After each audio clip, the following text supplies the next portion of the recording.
Hey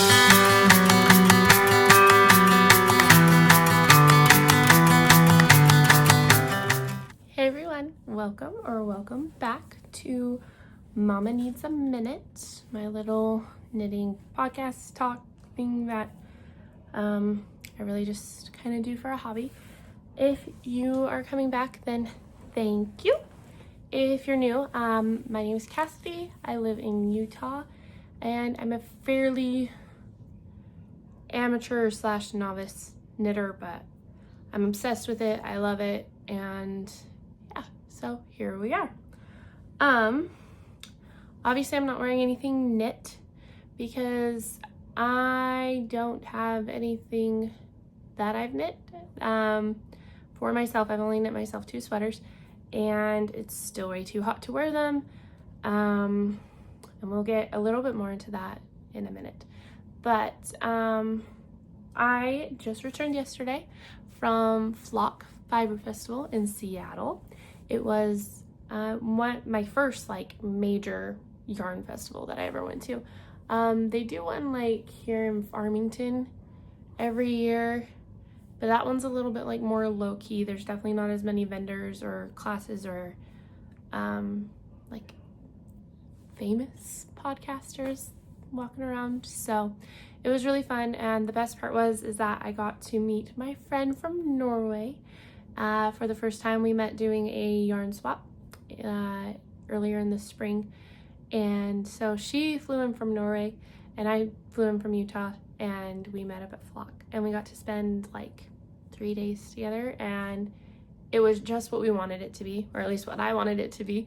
It was really like low-key, relaxed, and we like got to talk, and we ate some really good food and just knit and hang out and get to know each other a little better and plan like hopefully a few future trips. So it was a little bittersweet to come home. It was sad to say goodbye to her just because I felt like instant best friend kind of relationship.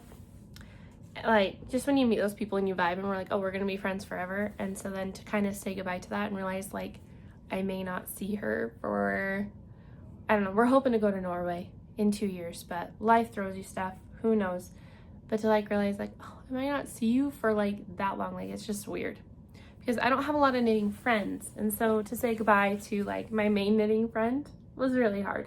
But I was super excited to come home. It was so exciting to see my boys. They got me flowers at the airport, so it was really cute. And then it was my mom's birthday. Happy birthday, Mama, one more time. And so it was fun to get to see my mom and celebrate her like right when I got home. So I guess we can talk about what I have been working on. It's nothing new that you guys haven't seen before, but between Flock and getting ready for Flock so I could have something easy to like knit on the plane and such, I did make a decent amount of progress. Not a whole lot, like I said, it's nothing exciting, but on my Moonset Tee by Ozetta, I believe. And like always, I'll list what I talk about in the descriptions. I'm trying to get fancier with my editing. Maybe I'll add text and pictures of like what this should be, but we'll see. Maybe I'll enlist my sister to help me because she's way more tech savvy. But I think I have like another inch to knit, which is quite a bit when it's this thin or fine of yarn. And then I can stop working on the back, start the shoulders, hopefully get to knitting in the round maybe this week. We'll see. So that is that, and that is in, it's the like JH Design Sval yarn. So it's like 85% cotton, 50% baby alpaca. It's really soft. This kind of alpaca doesn't bother me. When we were going through like the fiber and all the yarn booths like at the festival, I realized I do not care for alpaca. Maybe that's an unpopular opinion. I don't know. Everybody gets their own opinion, but everything I touched, you know, I'm like, oh, that's kind of soft.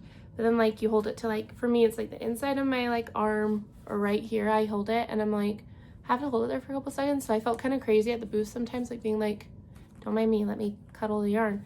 But this one doesn't really have any, but some alpaca just has too much of like a small prickle factor. It's not even like necessarily itchy, but if it's prickly, I'm not gonna wear it.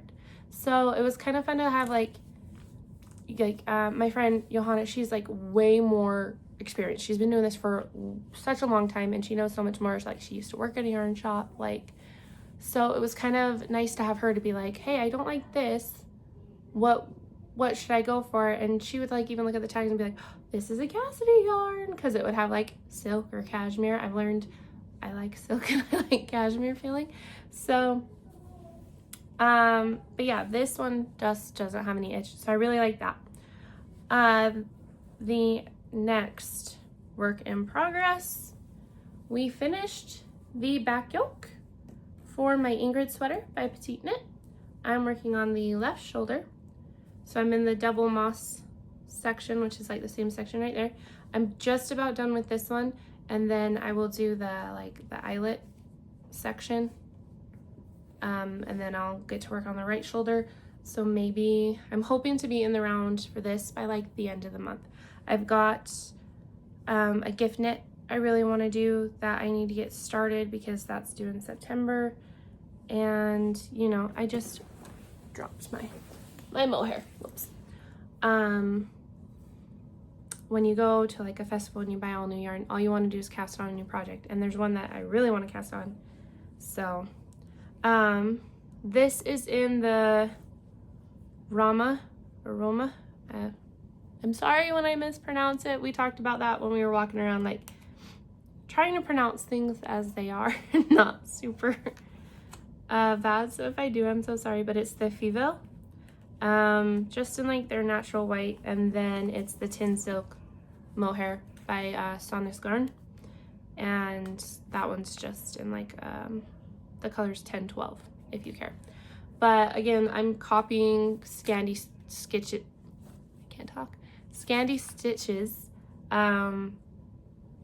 like her modifications she did to this sweater, like still following Petite Knit's pattern, but I'm using a yarn that's way too thick or chunky, I guess, I don't know, but for her gauge, to make a slightly bigger sweater. So when Leva from Scandi Stitches, when she did it, she knit a medium. She said it measured out more to the extra large, and that's what I'm doing. So she's a little bit smaller than me, so it probably won't be quite as oversized on me as it was on her, but a little bit. I'm hoping to have it done by Christmas, because for years I've been on search for the best Christmas sweater, like the white textured Christmas sweater. Can never really find what I wanted in stores. They were either too white or not white enough, or not like finished enough. I don't know, like they just didn't look special. So I'm gonna make my own, and that'll be very special. So I'm hoping it will fit as I want.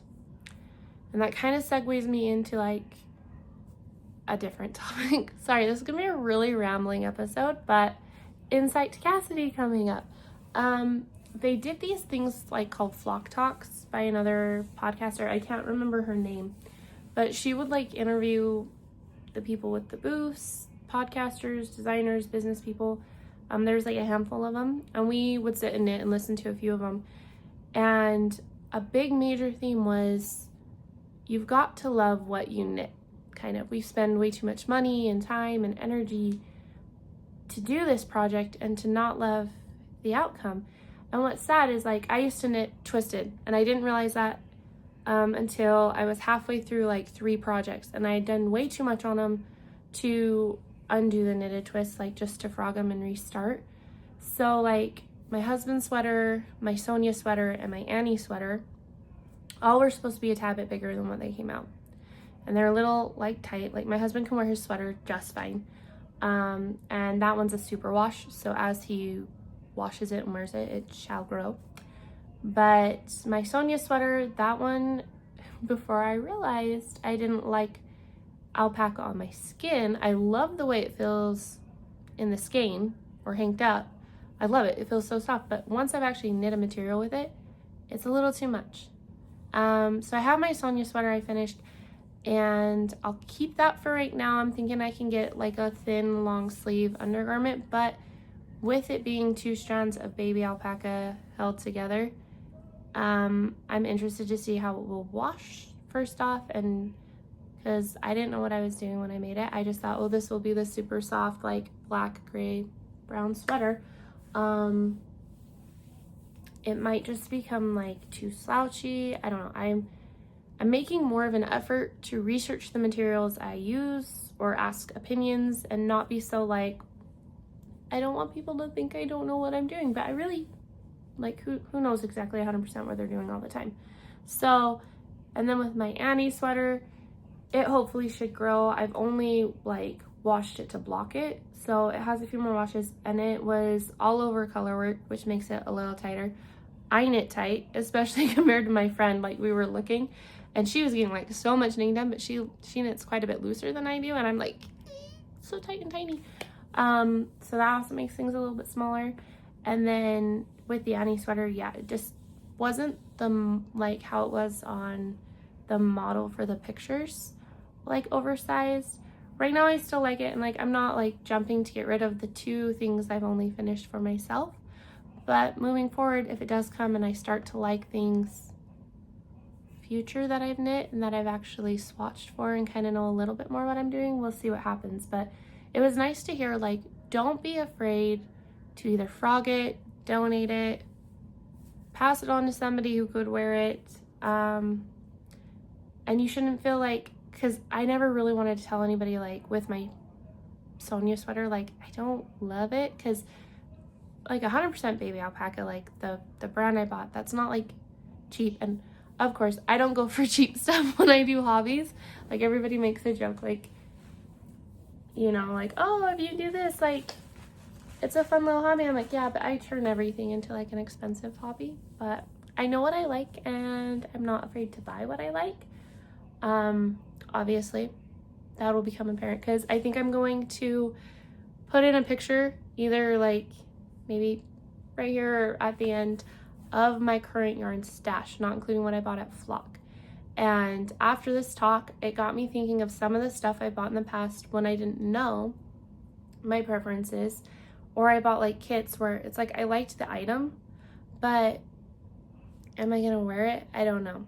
I don't like, my Annie sweater is bright and happy and fun, and I like bright, happy, fun colors, like in my house decorating for my quilts, especially like my blankets. I love funky quilts, but really from like me to wear day to day, I don't know. And do I live in a place where I can wear day to day knits?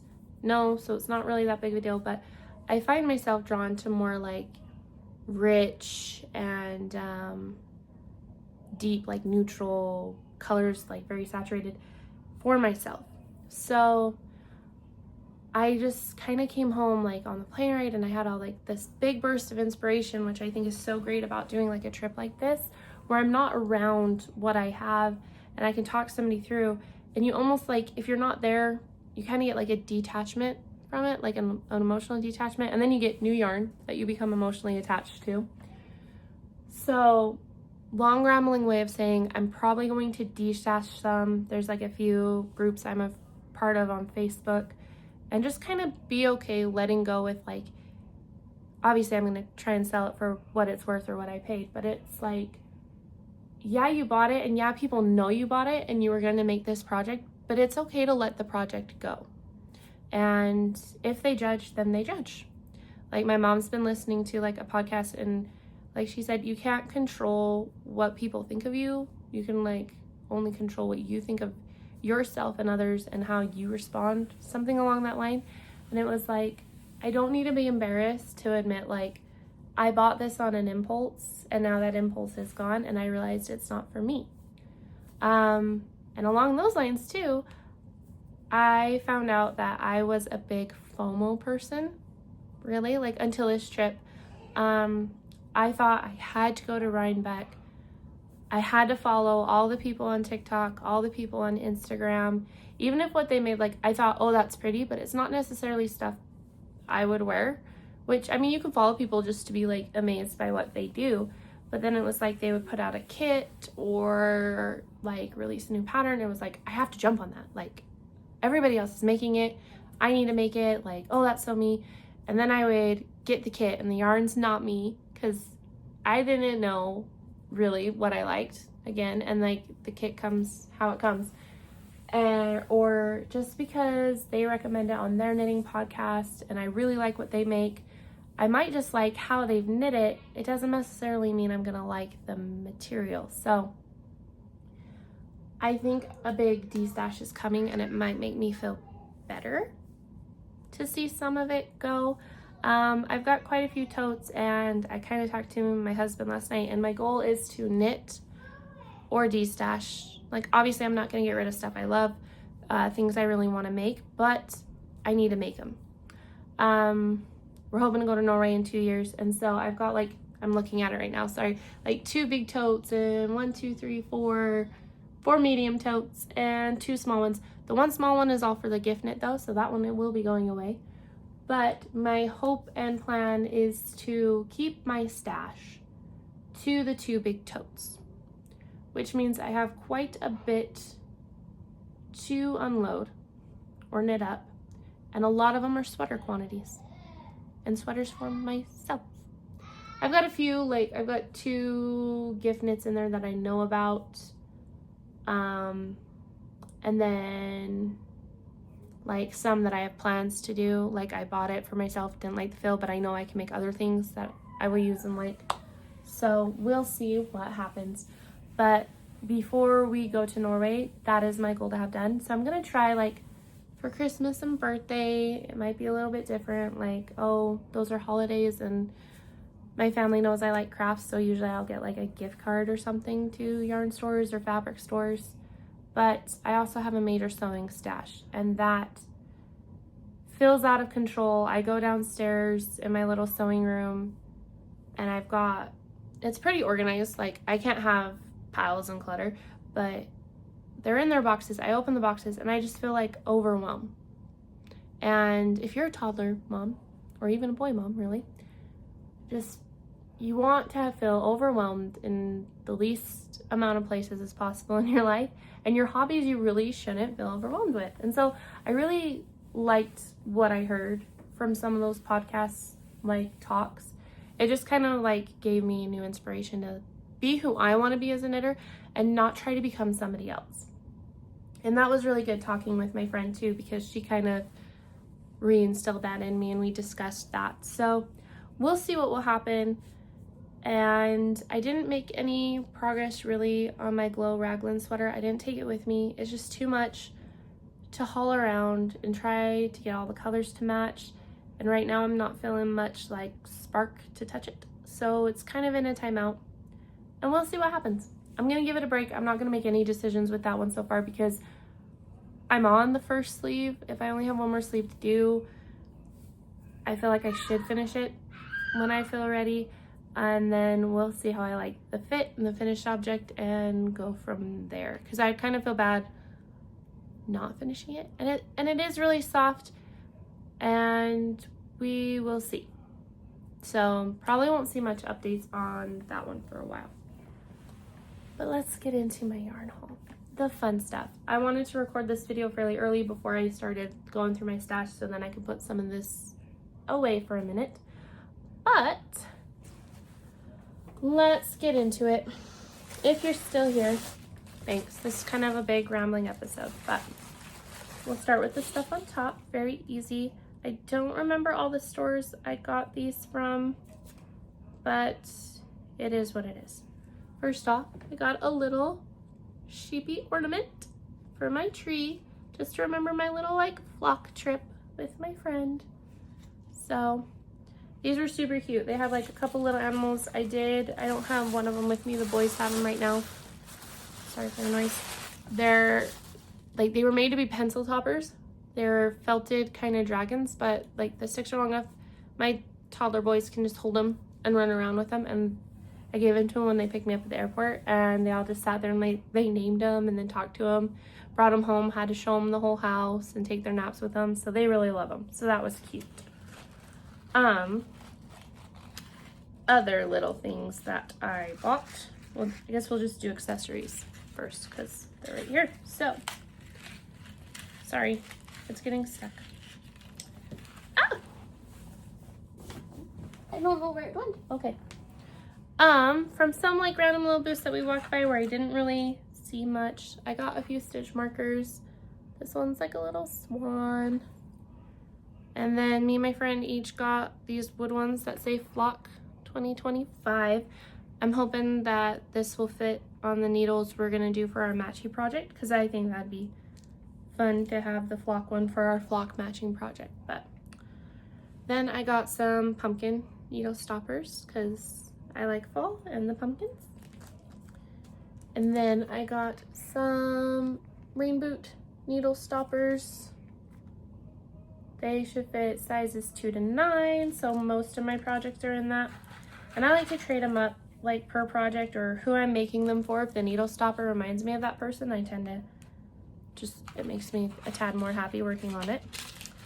And then from Denim and Rain, I got 2 sets of, well, not sets, but I got a mushroom stitch marker, and then I got this set with like a sheep, and it's got like some flour pressed in there. That's a little bit better. Then you can see the black on his face, but, and then like 2 little gem ones.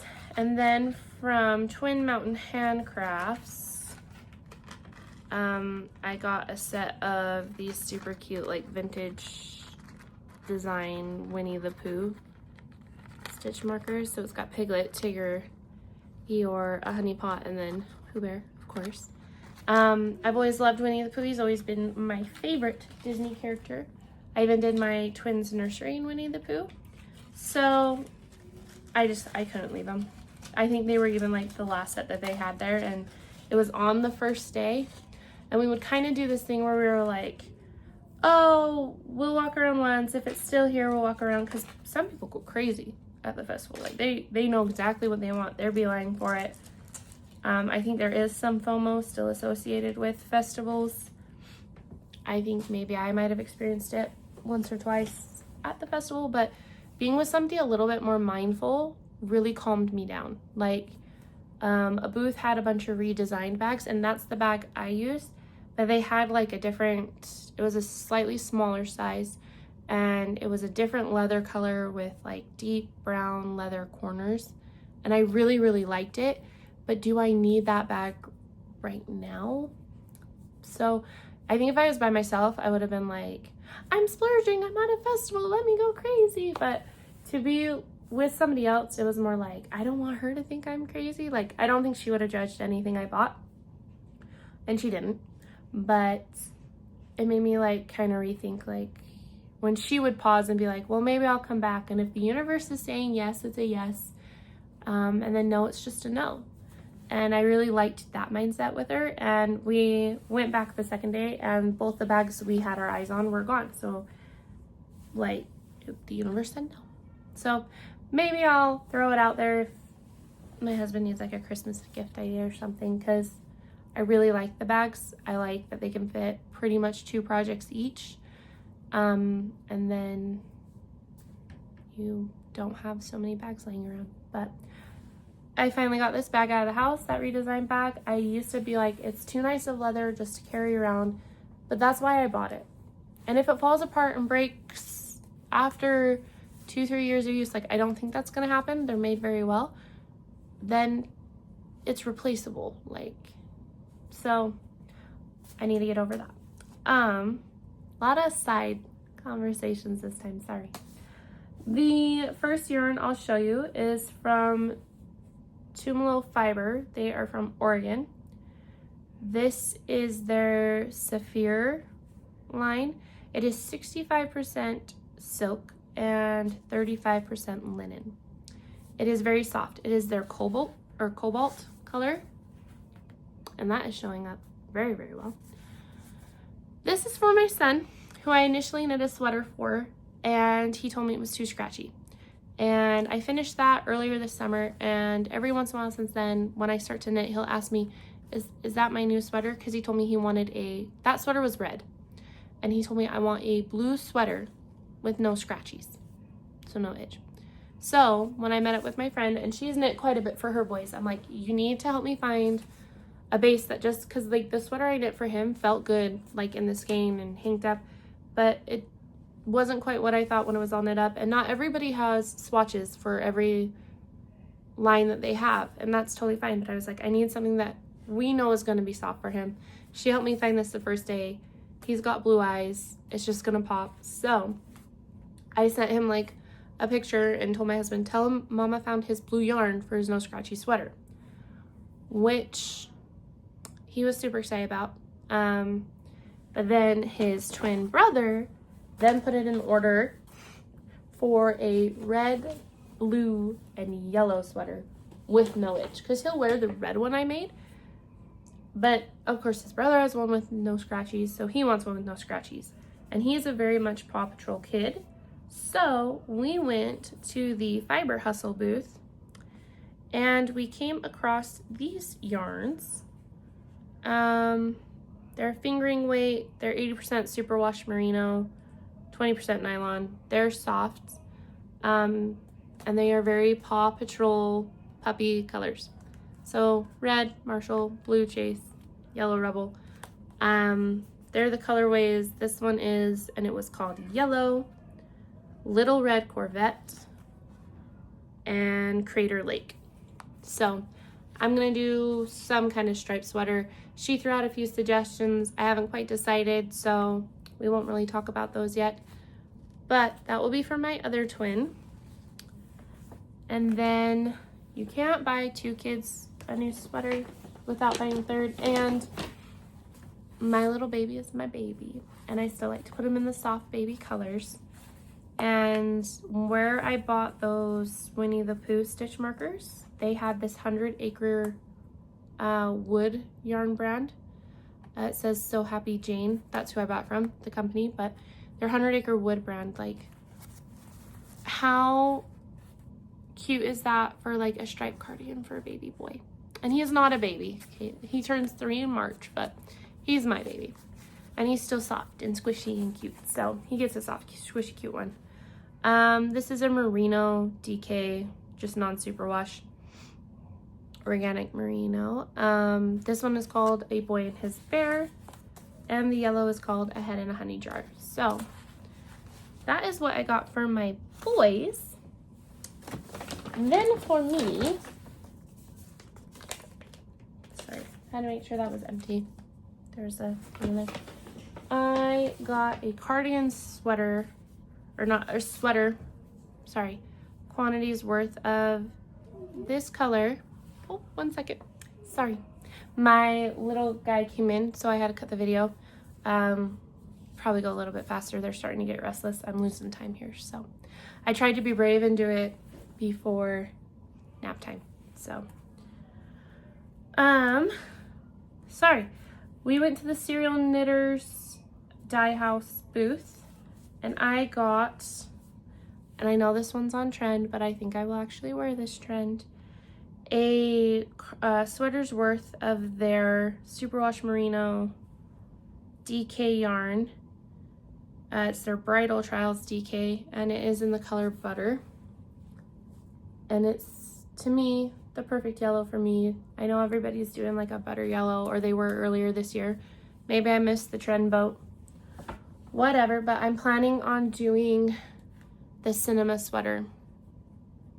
Can't remember who it's by right now. But that is my plan for this.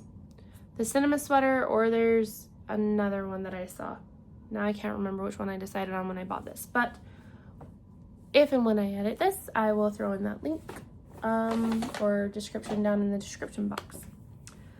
The next thing I bought, oh dear, from Magpie Fibers. I loved their booth. I'd never heard of them before. She was one of the speakers. They had 2 people from like their group speaking. They were super kind, super helpful, and they got quite a bit of my business. The first thing I bought was their sport. So Magpie Fiber Equinox sport weight. It's 65% silk, 35% linen. And I got the color Harpoon. And I'm gonna do another summer shirt out of this because I really like the way my Moonset Tee is setting up. And I think this will either become a Cumulus Tee or a Cloud Tee by Petite Knit. So, but it's kind of like a fun darker summer color, which I think I wear like a lot of gray, a little bit, a lot of solid kind of darker ones, unless I'm feeling really bright and happy, or I've really gotten into dresses lately and skirts. Sorry, let me get really close to the camera.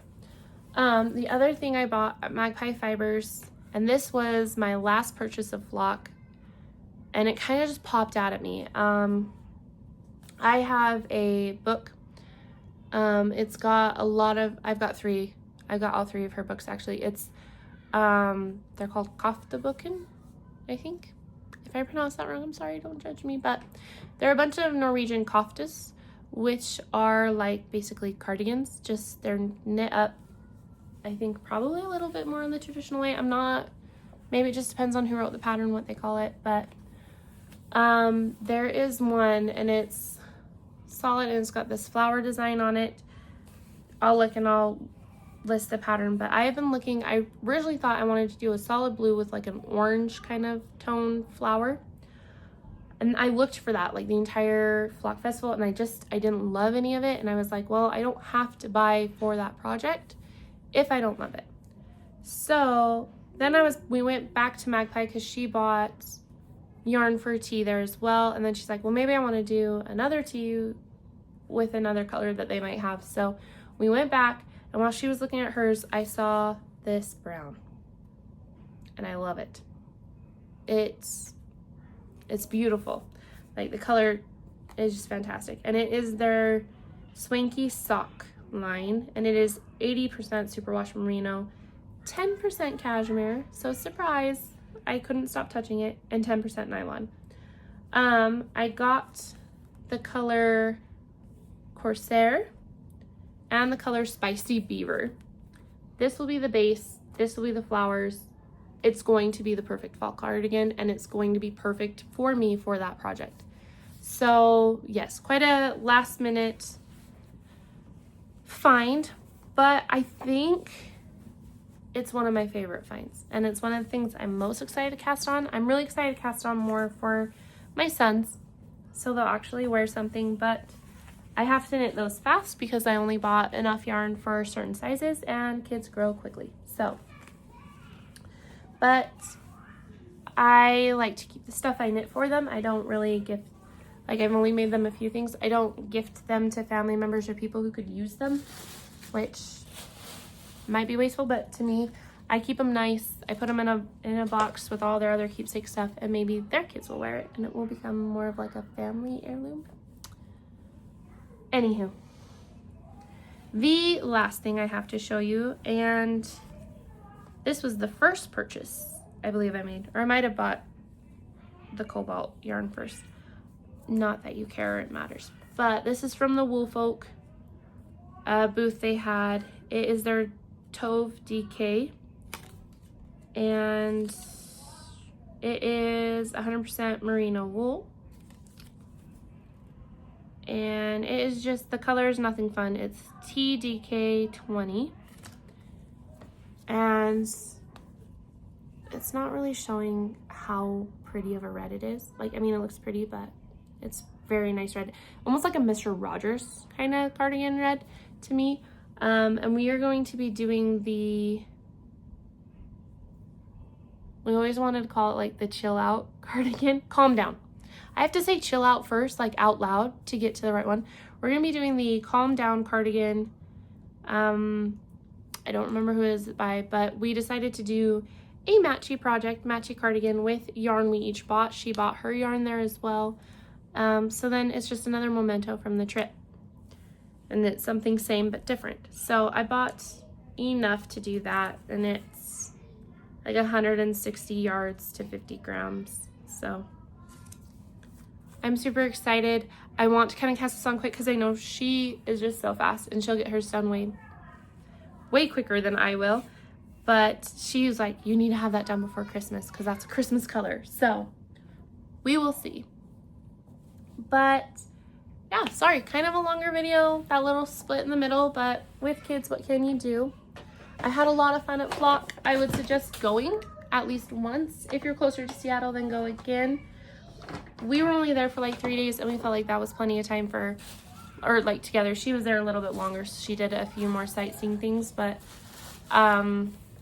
like that small trip was just the perfect amount. Perfect amount to get to know her, get to see the city a little, hit that milestone of traveling by myself on a plane and in an Uber for like the first time. And we did a lot of walking. So it was really nice to kind of restart that as well, because I honestly probably have not been as active as I should. So I've come home, I'm refreshed, I'm ready to play with my kids, do some house projects, de-stash my yarn, find myself in my crafts again, and not just do the craft because people know I do that craft. And yeah, just all over kind of a recharge. So hopefully you can find a festival that you would like to go to if that interests you. And if not, the FOMO's not a thing. Like, I no longer have Rhinebeck FOMO after talking to, I believe her name on Instagram is Whiskey Knits or something like that. I don't know. They sat down with us. They did like this little bar restaurant meet and greet where everybody bought tickets and you can like sit there and knit and mingle a little bit more. These two lovely ladies sat down next to us and we talked. And the one had been to Rhinebeck last year. Can you hear my kids? They're fighting with their dragons. She went to Rhinebeck last year and she kind of cured me of that FOMO. So now I don't feel like I need to go. Which, if that's what you like to do, all power to you. I don't judge. I don't really care. And it's fun to see what people get, but just hearing her describe it and everything, it's not really for me, and it's not something I need to have that drive to do right now.